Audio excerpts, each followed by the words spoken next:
सगळ्यांना विश्वासात घेऊन काम केलं गेलं, पण तरी हा प्रश्न आहेच की हा आरोप सातत्याने या सरकारवर झाला की सगळ्यांना विश्वासात घेतलं जात नाही किंवा घेतलं गेलं नाही. मला या ठिकाणी एकनाथ शिंदे साहेबांनी सांगावं की मराठा आरक्षणाच्या संदर्भात एवढा मोठा विषय राज्यभर चालू असताना विरोधी पक्षनेत्यांना किती वेळा बैठकांना बोलवलं. फक्त एकदा मंत्रालयात बैठकीला बोलवलं, व्हिडिओ कॉन्फरन्सवर मुख्यमंत्री मातोश्रीतना बोलले. त्या उपर कोविड सारख्या संकटात, मराठा आरक्षणासारख्या संकटात एकदाही विरोधी पक्षनेत्यांना त्या ठिकाणी बोलवलं गेलं नाही. त्याच्यामुळे विरोधी पक्षांना विश्वासात घेऊन काय करतोय हे म्हणणं धादान त्या ठिकाणी खोटं आहे. अत्यंत नम्रपणाने सांगू इच्छितो. कधीही बोलवलं नाही. बोलवायचं दूर राहू दे. मी 100 ते 125 पत्र या ठिकाणी कोविड संदर्भात असेल, महाराष्ट्रातल्या प्रश्नासंदर्भात दिली. देवेंद्रजींनी 180 पत्र दिली या राज्याच्या मुख्यमंत्र्यांना. अहो 2 ओळीचं उत्तर नाही. विश्वासात घ्यायचं दूर. त्या पत्राला 2 ओळीचं उत्तर नाही. ज्या पत्रामध्ये कुठलीही वैयक्तिक मागणी नव्हती. बरं, ठीक आहे. प्रवीण जी, आपल्यासोबत एकनाथ शिंदे आहेत, राज्यातले अतिशय ज्येष्ठ मंत्री आहेत. शिंदेजी, प्रवीण दरेकर यांच्या आरोपात तथ्य आहे का?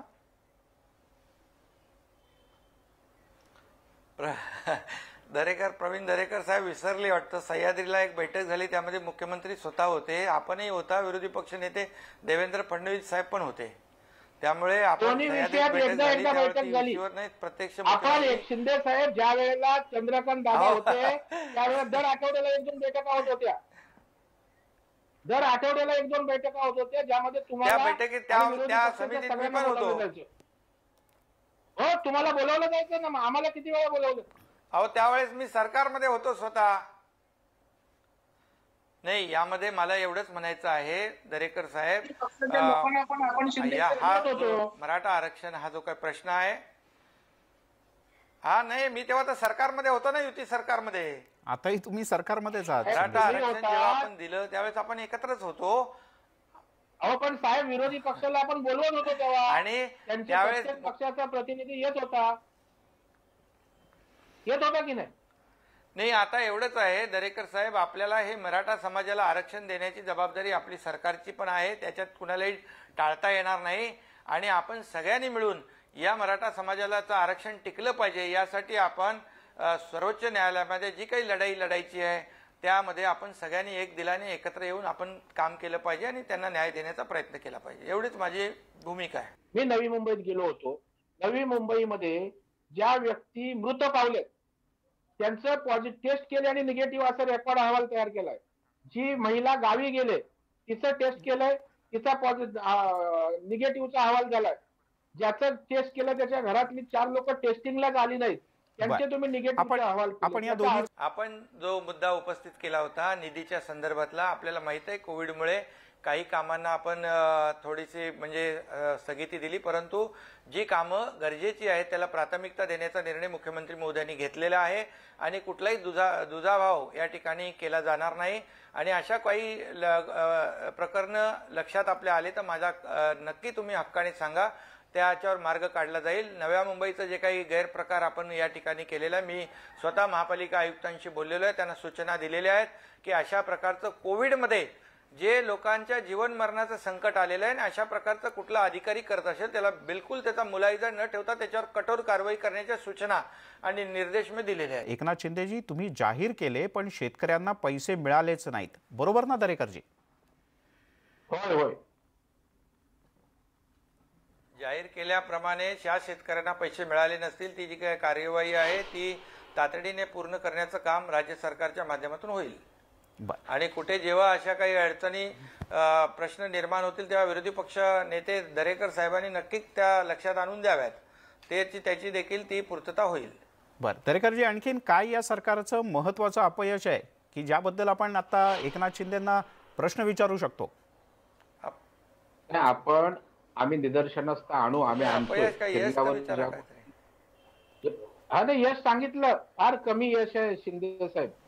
या ठिकाणी अनेक गोष्टी मी सांगेन. शेतकऱ्यांच्या बाबतीत सांगितलं.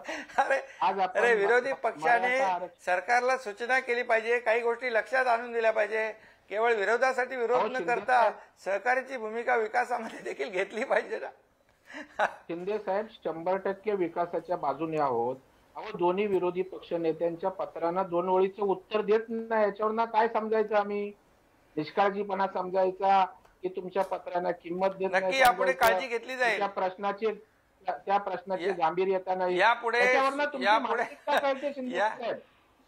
विरोधी त्याच्यावरनं विरोधी पक्ष नेत्यांच्या नेते मी पत्रांना स्वतः टोपली आपल्याला जाते. या सांगू इच्छितो, यापुढे ती नक्की त्याची काळजी घेतली शिंदे साहेब जाईल. शिंदे साहेब मी दरेकरांच्या दृष्टीने किंवा सामान्य लोकांच्या विरोधी पक्ष हा, नेता बोला हा ना. सर्वसामान्य जनतेचा प्रतिनिधी असतो का नाही? त्याने समजा जर का 1, 2, 5, 7 पत्र पाठवली तर औपचारिकता म्हणून सुद्धा त्याचं उत्तर दिलं जात नाही. तुम्हाला असं वाटत नाही की तुम्ही विरोधकांना गणतीतच धरत नाही? असं जर का एखाद्याने अर्थ काढला तर त्याचं काय चूक आहे?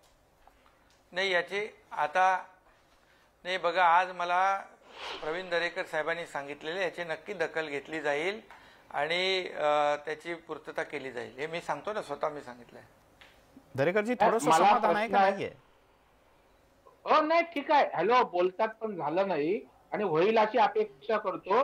शिंदे साहेबांवर तरी आजपर्यंत आमचा आहे थोडा अजून विश्वास, त्याच्यामुळे मी अपेक्षा करतो ती पत्रांची उत्तरं देतील.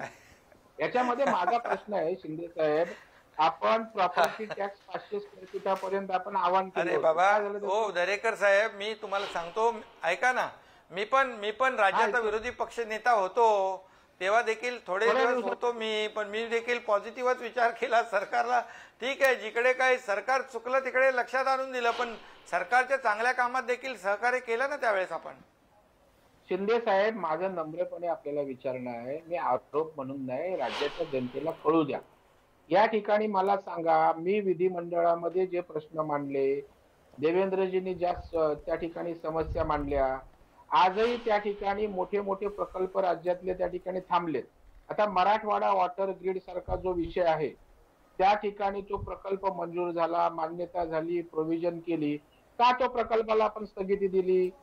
सरकार कोणाचंही येवो शिंदे साहेब, एखादा महत्वाकांक्षी प्रकल्प असेल तर तो आपण पुढे न्यायचा असतो. का मराठवाडा वॉटर ग्रीडला त्या ठिकाणी स्थगिती दिली? कळू द्या महाराष्ट्रातील जनतेला. या ठिकाणी जी त्या ठिकाणी आज 25-15 ची कामं नाही मराठा वॉटर ग्रीड स्थगिती का नाही, दिली? त्याच्यामध्ये एक आहे, मराठा वॉटर ग्रीडला पाणी योजनेला स्थगिती दिलेली नाही. आणि पाणी योजना जी आहे, मराठवाड्याची असू द्या, राज्यातल्या कुठल्याही भागाची असू द्या, सरकार कुठलाही दुजाभाव करणार नाही. आणि अशा प्रकारचं कुठे काही झालं असेल तर नक्की त्याच्यात दुरुस्ती केली जाईल, हे मी आपल्याला सांगू इच्छितो. पाण्यापासून कुणालाही वंचित ठेवण्याचं काम राज्य सरकार करणार नाही. दरेकरजी नाही, आताही शिंदे साहेबांची जनरल स्टेटमेंट झाली. मी मराठवाड्यात परत दौरा करून आलो. मराठवाडा वॉटर ग्रीडचं काम त्या ठिकाणी थांबलेलं आहे, हे मी शिंदे साहेबांच्या निदर्शनास आणतो. MSRDच्या माध्यमातून होय शिंदे साहेब, आपण चांगली कामं करताय, मी आपलं कौतुक करतो. जे चांगलं आहे त्याला चांगलं आम्ही निश्चितपणे म्हणू. आता मी मगाशी विचारलं, प्रॉपर्टी टॅक्सच्या माफीच्या संदर्भात 500 स्क्वेअर फीटापर्यंत आपण म्हणालो, झाला का प्रॉपर्टी टॅक्स माफ? याचं उत्तर शिंदे साहेबांनी त्या ठिकाणी शिंदे आम्हाला साहेब, द्यावं. काय अडचण होती? तुमचंच आश्वासन होतं. प्रवीण दरेकर बरोबर विचारतायत. तुम्हीच केलेली घोषणा होती. 1 रुपये नाही, जी घोषणा केली आहे सर्वसामान्य माणसांच्या घराच्या संदर्भामध्ये, त्याचा निर्णय राज्य सरकार नक्की घेईल, संबंधित महापालिका घेतील, हे नक्की मी स्वतः याच्यामध्ये लक्ष घालीन. 1 रुपये क्लिनिकचं काय झालं? या ठिकाणी निवडणुकीच्या तोंडावर 1 रुपये क्लिनिकचं केलं होतं. आज होतं का 1 रुपयामध्ये कुठे क्लिनिक? सांगा महाराष्ट्रातील जनतेला. नाही, ठाणे शहरात त्यांनी काही ठिकाणी केलंय, पण राज्यात नाही केलं सरकारने. ठाणे शहरामध्ये केलं. आणि आता आज 1 रुपये क्लिनिक नाही, कोविडच्या संकटामध्ये तर आपण त्यांना सगळ्यांना मोफत त्यांना उपचार, सगळं औषधापासून इंजेक्शनापासून सगळं मोफतच देतोय. दरेकर साहेबांना माहित आहे ते. नाही शिंदे साहेब, एक प्रश्न दरेकरांच्या वतीने आणि एक महाराष्ट्रातल्या जनतेच्या वतीनं मलाही विचारायचा आहे. तुम्ही महाराष्ट्रातलं एक चांगलं सेंटर कोविडचं ठाण्यात उभं केलं. ठाण्यात महाराष्ट्रात कुठेही नाही असं एक कोविडच्या रुग्णांचं रिहॅबिलिटेशन सेंटरही तुम्ही ठाण्यात उभं केलं. पण महाराष्ट्रातल्या अनेक कोविड सेंटरमध्ये स्वतः प्रवीण दरेकर आणि देवेंद्र फडणवीस दोन्ही विरोधी पक्षनेत्यांनी सातत्यानं आरोप केलेत, पुरावे दिलेत की अनेक ठिकाणी भ्रष्टाचारही झाला ही कोविड सेंटर उभारण्यात. राज्य सरकार काय करणार? नाही, म्हणून मगाशीच मी म्हणालो हे अनपेक्षित संकट होतं. मुंबई ठाण्यासारख्या सुविधा सुरुवातीला तिकडे इतर ठिकाणी उभ्या करता नाही आल्या, ह्या वस्तुस्थिती आहे. परंतु या ठिकाणी ज्या ठिकाणी आवश्यकतेनुसार कोविड सेंटर उभी केली आपण, मग तिथे निधी डीपीसीतून असू द्या, आरोग्य विभागातून असू द्या, SDRF मधून असू द्या, हे सगळं सरकारने पूर्तता केली. कुठेही पैसे कमी पडतील अशा प्रकारचं कुठेही काम नाही. सरकारने याची काळजी घेतली. परंतु ज्या ठिकाणी आपण म्हणालात भ्रष्टाचार झालाय, गैरप्रकार झालेला आहे, तिथे कुणालाही पाठीशी घातलं जाणार नाही. त्याची चौकशी करून त्यांच्यावर कारवाई केली जाईल. कुणाला कोविड सारख्या संकटामध्ये अशा प्रकारचं कृत्य.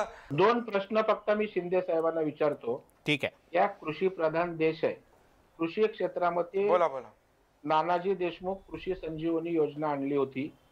पोखरा नावाची एकदम एक प्रचंड स्वागत झालेली, शेतकऱ्यांनी स्वागत केलेली योजना आहे. ते सुद्धा आता मी फिरलो तेव्हा शेतकरी भेटत होते, ते बोलले पोखरा योजनेचं स्टेटस काय आहे, का ती थांबवली, का ती योजना कार्यान्वित होत नाही. त्या ठिकाणी एक गोष्ट, हा माझा प्रश्न आहे.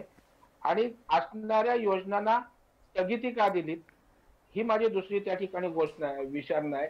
आणि शिंदे साहेब, जे आपल्या महाविकास आघाडीमध्ये ज्यांच्यामुळे सरकार आहे, ते त्या ठिकाणी काँग्रेस आयचे ऊर्जा मंत्री लोकांसमोर येऊन ज्या वेळेला सांगतात की 100 युनिट पर्यंत मोफत वीज देऊ, ते मान्यतेची फाईल तुमच्या सरकारकडे पाठवतात. अर्थमंत्री मान्यता देत नाहीत, सरकार देत नाही. उलट लोकांची वाढीव बिलं कशी योग्य आहेत हे समजावून सांगण्याचा प्रयत्न करून त्यांना हतवा काढतं, बिलं भरा नाही तर लाईट कट करू. याच्या संदर्भात आपण त्या ठिकाणी भाष्य करावं. आणि तिसरा प्रश्न, आपण शाळा उघडण्याचा निर्णय जाहीर केला. काही भागात शाळा, ग्रामीण भागात उघडायला सांगितल्यात. मुंबईच्या शाळा बंद ठेवा, ठाण्याच्या शाळा बंद ठेवा. एका वेळेला राज्य सरकार म्हणून एक वाक्यता निर्णयात पाहिजे. इथल्या विद्यार्थ्यांची काळजी, इथल्या आरोग्याची काळजी, इथल्या पालक शिक्षकांची काळजी. ग्रामीण भागात शिक्षक मोठ्या प्रमाणावर कोरोनाने ग्रस्त होत आहेत. तिथल्या पालक मान्यता, त्यांना ऍफिडेव्हिट जे काही संमतीपत्र देत नाहीत.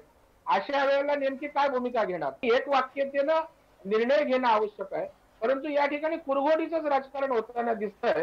हे मला आपल्या निदर्शनास आणायचं आहे. या तिन्ही विषयावर सांगा.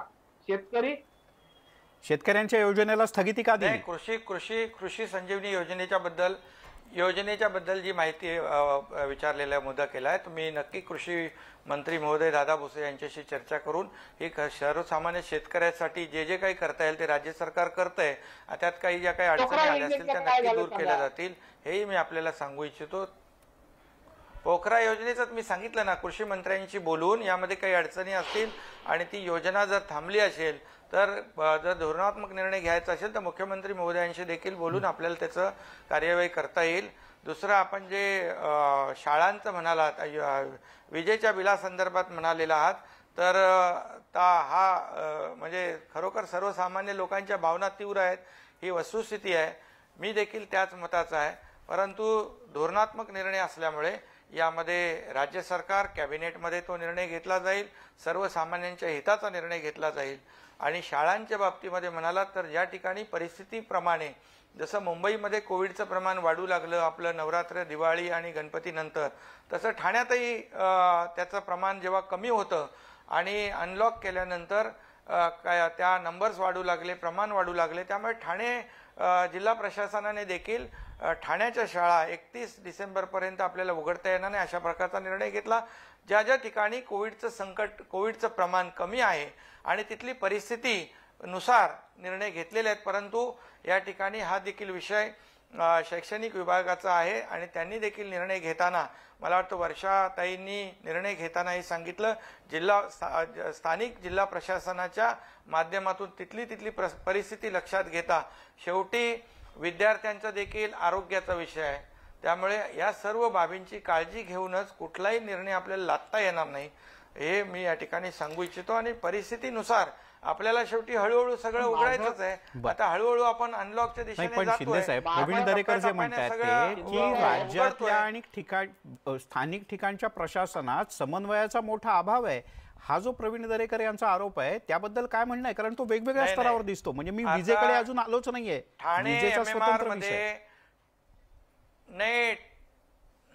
ठाणे MMRचं जर आपण म्हणाल तर या ठिकाणी सर्वांनी MMR क्षेत्रामध्ये निर्णय घेतलेला आहे. त्याच्यामध्ये स्थानिक प्रशासनामध्ये कुठलाही विसंवाद नाही आहे आणि इतरही ठिकाणी शालेय शिक्षण मंत्र्यांनी देखील निर्णय घेताना स्थानिक परिस्थिती लक्षात घेता त्या ठिकाणची कोविडची परिस्थिती लक्षात घेता निर्णय घ्यावेत अशा प्रकारचा निर्णय सरकारने घेतलाय आणि हळूहळू आपल्याला टप्प्याटप्प्याने हे तर उघडायचंच आहे. आपण हे कोविड बरोबर कोविडचं संकट संपेपर्यंत ह्या सगळ्या गोष्टी आपण करणार आहोत. त्यामुळे सगळ्यांनी परिस्थितीनुसार निर्णय घेणं क्रमप्राप्त आहे. त्याप्रमाणे होत. शेवटचे काही प्रश्न प्रवीण दरेकर यांचे. प्रवीणजी बोला.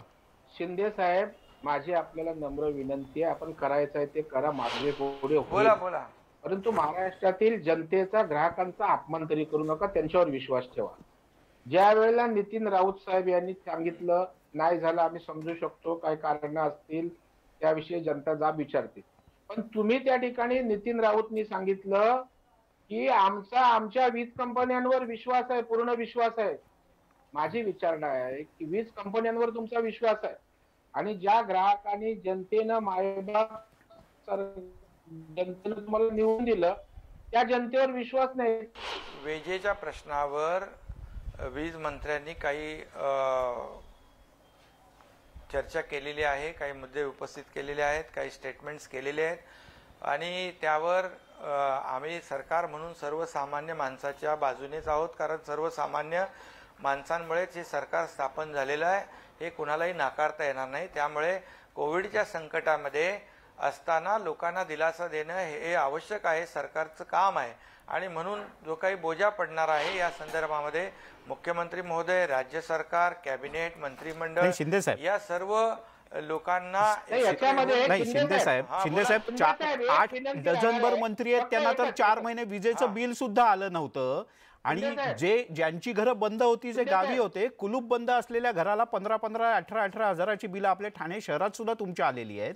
आणि तुम्ही असं म्हणताय की सरकार निर्णय घेईल. आता निर्णय घेण्याची वेळ आली आहे. स्वतः मंत्री म्हणून शिंदे साहेब हो, तुम्हाला मी सांगतो, ऐका तुम्ही, ऐका. मंत्रिमंडळामध्ये मी स्वतः मंत्री महोदयांना सांगितलंय की जी चुकीची बिलं दिलेली आहेत, ही चुकीची बिलं तातडीने दुरुस्त केली पाहिजे. ज्यांची घरं बंद आहेत, ज्यांची दुकानं बंद होती, त्यांना जे आवाच्या सव्वा बिल आले, हे कुठेही त्यांना ते दुरुस्त करून प्रवीण दरेकरजी बोला, तुमच्या माहितीत असं एकतरी बिल आहे का? कॅबिनेटमध्ये मी स्वतः मंत्री म्हणून बोललोय. एक नाही, माझ्याकडे 100 बिल नाही, ते दुरुस्त करण्याच्या सूचना दिल्या पाहिजेत. एक मिनिट शिंदे साहेब, माझी आपल्याला विनंती राहील, आपण काँग्रेस पण तुमच्या महाविकास आघाडीचा भाग आहे सरकारचा. मी ज्या वेळेला एसटीचा विषय आपण त्या ठिकाणी धसाच लावला, पगार मिळत नव्हते, त्यावेळेला मी अनिल परब साहेबांचं अभिनंदन करेन. त्यांनी ज्या तातडीनं मुख्यमंत्र्यांशी बोलून पगार दिला, 1000 कोटीचं पॅकेज त्यांनी उपलब्ध करून दिलं. माझी आपल्याला विनंती आहे, ते आरोप करत नाही, मग जर 4-5 हजार कोटी रुपये त्या ठिकाणी लागणार असतील, 1000 कोटीचं पॅकेज जर तात्काळ आपण एसटीच्या साठी देणार असू, तर मग त्या ठिकाणी ऊर्जा मंत्र्यांनी जे जाहीर केलं 100 युनिट पर्यंत मोफत, आपण का कशा प्रकारचं पॅकेज देत नाही, का कशा प्रकारचं मुख्यमंत्र्यांना सांगत नाही की बाबा इथून दुजाभाव दिसतोय, आपण एका ठिकाणी 1000 कोटीचं पॅकेज दिलं. आज जो ग्राहक मोठ्या प्रमाणावर विजेचा आहे, घ्या ना निर्णय. आपण 4-5 हजार कोटीच्या पॅकेजनी जर त्या ग्राहकाला दिलासा मिळणार असेल, तर माझी आपल्याला विनंती आहे शिंदे साहेब, आपण त्याच्यासाठी पुढाकार घ्या आणि 100 युनिट परची मोफत वीज त्या ठिकाणी द्या आणि वाढीव बिलं त्या ठिकाणी जनतेकडून वसूल केली जाणार नाही, याची आपण महाराष्ट्रातील जनतेला हमी द्या आणि त्याची कार्यवाही किंवा अंमलबजावणी होईल असं राज्यातील जनतेला आश्वस्त करा. आम्ही वर्षपूर्तीत निदान त्याकरता तरी आपलं अभिनंदन करू, स्वागत करू. नाही, या बाबतीमध्ये नक्की मुख्यमंत्री महोदयांना तुमच्या भावना ज्या आहेत आणि सर्वसामान्य माणसाच्या भावना आहेत त्या माहीत आहेत आणि मला जे काही प्रयत्न करायचे ते मी करेन. परंतु आपल्याला देखील माझी विनंती आहे, राज्य सरकारची जी काही कोविड संकटामध्ये आर्थिक परिस्थिती लक्षात घेता केंद्र सरकारने देखील राज्याच्या मागे उभं राहण्याची आवश्यकता आहे आणि केंद्र सरकारकडे देखील जी काही थकबाकी आपली आहे ती देखील देण्याची जबाबदारी केंद्र सरकारने देखील पार पाडली पाहिजे. त्यासाठी देखील तुम्ही विरोधी पक्ष नेते म्हणून देखील प्रयत्न करा आणि आपण सामूहिक प्रयत्न करू. आपल्याला तिकडून पैसे मिळाले तर नक्कीच आपल्याला काही प्रमाणामध्ये लोकांना दिलासा देता येईल. बरं शिंदे साहेब, वर्षपूर्ती झाली या सरकारची, ज्यांच्याशी तुमचं 5 नाही 25 वर्षात पटत नव्हतं त्यांच्याबरोबर तुम्ही सरकारमध्ये आहात, जनतेची सेवा करण्याचा तुम्ही तुमच्या परीने प्रयत्न करताय. पण काँग्रेस आणि राष्ट्रवादीपैकी कुठला पक्ष किंवा कुठल्या पक्षाचे मंत्री हे तुमच्याबरोबर जास्त चांगल्या पद्धतीने काम करतायत, जनतेची सेवा करतायत, आणि कुठले थोडे त्यांनी अधिक काम केलं पाहिजे, असं काय सांगाल? काँग्रेसचे चांगले आहेत जास्त मंत्री का राष्ट्रवादीचे? नाही हे असे सगळे चांगले आहेत. चांगले वाईट असा काही विषय नाही. वाईट महाविकास कसं कोणाला आघाडी बोलणार? सगळ्या 3 पक्षाचं सरकार आहे. 3 पक्षाचं सरकार आहे आणि सगळे शिंदे आपापल्या साहेबांची खात्याची अडचण कामं समजू जबाबदारीने शकतो आम्ही. करतायत. चांगलं वाईट आणि ते नाही हे सांगू शकत. बरं, पण नाही आता सरकार चांगलंच काम करतंय. तुम्ही विरोधी पक्ष म्हणून थोडे सरकारचं जे चांगल्या कामाचं पण तुम्ही त्या सरकारला दाद दिली तुमचं पाहिजे, अभिनंदन करतो ना मी. मान्य केलं पाहिजे मोठ्या मनाने. कधी प्रवीणजी तुमची इच्छा असून पण त्या ठिकाणी कामं होत नाहीत शिंदे साहेब, हे मला माहित आहे. तुमच्या भावना चांगल्या आहेत, तुमचं विजन चांगलं आहे, परंतु या 3 पक्षाचं सरकार असल्या कारणानं त्या ठिकाणी तुमचे विषय मार्गी लागत नाहीत नगरविकासचे. मला कल्पना आहे ना त्याची. नाही सर, असं शिंदे साहेब खरंच असं आहे का हो की नगरविकास, तीन MSRDC विषयांच्या प्रकल्प 3 पक्षांच्या मोठ्या प्रमाणावर सरकारमुळे तुम्हाला जलद तुमची गतीने काही काम मतं सुरू बाजूला आहे. ठेवायला लागली? नाही मला काम करताना कुठलीही अडचण येत नाही. नगरविकास विभागाच्या माध्यमातून आतापर्यंत जी काही प्रलंबित कामं होती ती मार्गी लावण्याचा मी प्रयत्न करतोय. रस्त्यांच्या माध्यमातून जे काही प्रकल्प हाती घेतले ते काम युद्ध पातळीवर सुरू आहे. बाळासाहेब ठाकरे समृद्धी महामार्गाचं काम युद्ध पातळीवर सुरू आहे. असे अनेक प्रकल्प जे आहेत हे हाती घेतले ते सुरू आहेत. नवीन प्रकल्प जे आवश्यक आहेत त्याची बांधणी होते. त्यामुळे मला कुठलीही काही अडचण काम करताना येत नाही. बरं ठीक आहे. दोघांनाही आता एक शेवटचा प्रश्न, शिंदे साहेबांना कदाचित निघायचा धन्यवाद. असेल. एक शेवटचा प्रश्न शिंदे साहेब, मला माहिती आहे की तुम्हाला निघायचं आहे.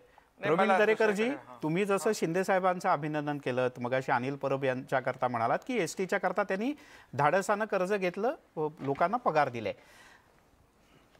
तुम्ही या सरकारला पहिल्या वर्षाकरता 10 पैकी किती मार्क देणार दरेकरजी? 10 पैकी मी 3च्या वर मार्क दिला नाही. पासिंगला 35% लागतं.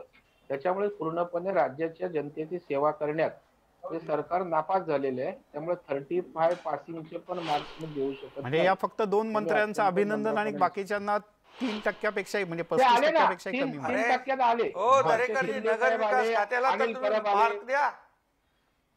नगरविकास खात्याला मी 50% पासिंगचे मार्क देतो. अरे हे बरं आहे, पण मग नगरविकास खात्याला 50% मार्क आणि बाकीच्यांना 3 पेक्षा कमी. दरेकरजी हे काही जुळत नाही प्रकरण. मी सांगतो जे आहे एकनाथ शिंदे साहेब, मी पुन्हा सांगतो, खरंच एक प्रामाणिक काम करणारा नेता मंत्री बरं आहे. ठीक आहे. आज मी शिंदेजी, वेगवेगळ्या खात्यांचं सांगेन ना मी तुम्हाला. बरं मी पर्दाफाश करेन. आज कृषी खातं आहे. काय कृषी खात्यात चाललंय सर? बरं किती मार्क? त्यांचेच मंत्री आहेत, शिवसेनेचेच मंत्री आहेत. 10 पैकी किती मार्क कृषी खात्याला? मी 35 पासिंगलाच मार्क देऊ शकत नाही. बर ठीक आहे. शिंदे साहेब, तुम्ही स्वतः जरी आज मंत्री असलात सलगपणे, तरी सुद्धा एक शिवसैनिक म्हणून या सरकारला किती मार्क देणार तुम्ही 10 पैकी?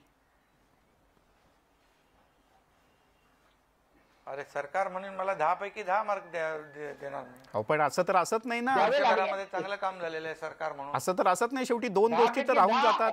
हो बरोबर ना प्रवीण दरेकर. अरे दरेकर साहेबांनी मला 50% दिले, मी तर 100%. बरं ठीक आहे, ठीक आहे. शेवटचा प्रश्न, 2 कामं जी या सरकारची राहिली करायची या वर्षभरात, 2 अशी कामं की या सरकारची करायची राहून गेली या वर्षभरात, अशी 2 कामं सांगा की या सरकारची गेल्या वर्षभरात करायची राहून गेली. एकनाथ शिंदे साहेब. कोणाला विचारताय? नाही शिंदे साहेबांना विचारतोय. वर्षभरामध्ये जी कामं करायची आहेत, कोविडचं संकट असताना देखील आम्ही प्रयत्न केलेला आहे आणि कोविडच्या संकटामध्ये काही निर्बंध आले असतील, काही मर्यादा आलेल्या आहेत, परंतु जे प्रकल्प जे आहेत लोकांच्या हिताचे प्रकल्प, मेट्रोचे प्रकल्प असतील, फ्लायओव्हरचे प्रकल्प असतील, जे प्रकल्प सुरू आहेत ते युद्ध पातळीवर सुरू होत आहेत. अगदी मी तुम्हाला हक्काने सांगेन, जे बाळासाहेब ठाकरे समृद्धी महामार्ग आहे ते त्याचं काम जलद गतीने बिफोर टाइम आम्ही तेही पूर्ण करणार आहोत. ठीक आहे. शिंदे साहेब, तुम्ही वेळ दिलात, सविस्तर सांगितलेल्या वेळेपेक्षा अधिक वेळ दिलात, आपलेही धन्यवाद. प्रवीण दरेकरजी, तुमचेही धन्यवाद. तुम्ही थेट प्रश्न सरकारला विचारले, पण विजेच्या प्रश्नावर मात्र एकनाथ शिंदे यांनी स्पष्टपणाने आणि थेट आश्वासन द्यायचं टाळलंय. काही हरकत नाही. राज्यातल्या जनतेला अपेक्षा आहेत की पुढच्या काही दिवसात हा जो शॉक जनतेला मिळाला होता तर तो काही प्रमाणात कमी होईल आणि एक दिलासा मिळेल. या आघाडीची वर्षपूर्ती विरोधकांनी तर प्रवीण दरेकर यांनी 10 पैकी 3च मार्क दिलेत या सरकारला, पण एकनाथ शिंदे यांना वाटतंय की या सरकारला 10 पैकी 10 मार्क दिले पाहिजेत. तेवढं काम केलेलं आहे, पण अजूनही अनेक गोष्टी करायच्या बाकी आहेत. आणि कोणाचंही सरकार असो, जनतेचं भलं व्हावं यासाठी न्यूज 18 लोकमत या सरकारला शुभेच्छा देत आहे, कारण जनतेचं भलं झालं पाहिजे. तुर्तास या दोन्ही मान्यवरांचे मनापासून आभार. या विशेष कार्यक्रमात इथे थांबूयात. पाहत राहा न्यूज 18 लोकमत.